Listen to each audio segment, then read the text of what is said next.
সবুজে সাজুক শিলিগুড়ি, বৃক্ষরোপণেই ভবিষ্যতের নিরাপত্তা। বনাঞ্চল উৎসব 2026-এর মাধ্যমে পরিবেশ রক্ষায় এক অনন্য উদ্যোগ। পরিবেশ সংরক্ষণ এবং সবুজায়নের বার্তা নিয়ে শিলিগুড়ি হর্টিকালচার সোসাইটির উদ্যোগে শুরু হলো বনাঞ্চল উৎসব 2026। বুধবার সকাল 11টা থেকে শিলিগুড়ি বাঘাযতীন পার্ক সংলগ্ন এলাকায় এই উৎসবের আনুষ্ঠানিক সূচনা হয়। সমাজের সর্বস্তরের মানুষকে পরিবেশ রক্ষার কাজে আরো বেশি করে যুক্ত করার লক্ষ্যেই এই বিশেষ উদ্যোগ গ্রহণ করা হয়েছে। উৎসব উপলক্ষে আয়োজকদের পক্ষ থেকে জানানো হয়েছে, 5ই আগস্ট থেকে 15ই আগস্ট পর্যন্ত শিলিগুড়ির বিভিন্ন প্রান্তে সম্পূর্ণ বিনামূল্যে 5000টি গাছের চারা বিতরণ করা হবে। ফলজ ঔষধি, বনজ ও ছায়াদায়ী বিভিন্ন প্রজাতির গাছের চারা সাধারণ মানুষের হাতে তুলে দেওয়া হবে, যাতে প্রত্যেক পরিবার অন্তত একটি করে গাছ রোপণ করে সবুজ ভবিষ্যৎ গড়ার অঙ্গীকার করে। অনুষ্ঠানের মূল প্রতিপাদ্য ছিল গাছ বাঁচান, জীবন বাঁচান, সবুজে ভরুক ভবিষ্যৎ। পরিবেশের ভারসাম্য রক্ষা, জলবায়ু পরিবর্তনের প্রভাব মোকাবিলা এবং আগামী প্রজন্মের জন্য একটি সুস্থ ও বাসযোগ্য পৃথিবী গড়ে তুলতে বৃক্ষরোপণের গুরুত্ব তুলে ধরেন উপস্থিত অতিথি ও উদ্যোক্তারা।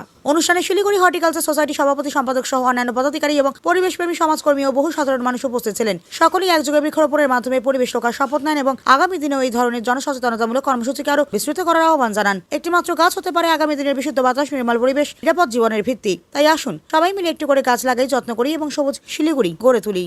আজকে আমাদের শিলিগুড়ি হর্টিকালচার সোসাইটির বনাঞ্চল 2026 উৎসব আজকে আমরা শিলিগুড়ি বাঘাযতীন পার্ক থেকে শুরু করেছি এবং আমাদের 15 তারিখ অবধি, 15 আগস্ট অবধি আমরা বিভিন্ন জায়গায় 5000 গাছ আমরা ডিস্ট্রিবিউশন করব এবং মানুষকে সজাগ করব যে গাছ লাগালেই হবে না, গাছটাকে শিশুর মতো লালন পালন করে তাকে রক্ষণাবেক্ষণভাবে বড় করতে হবে।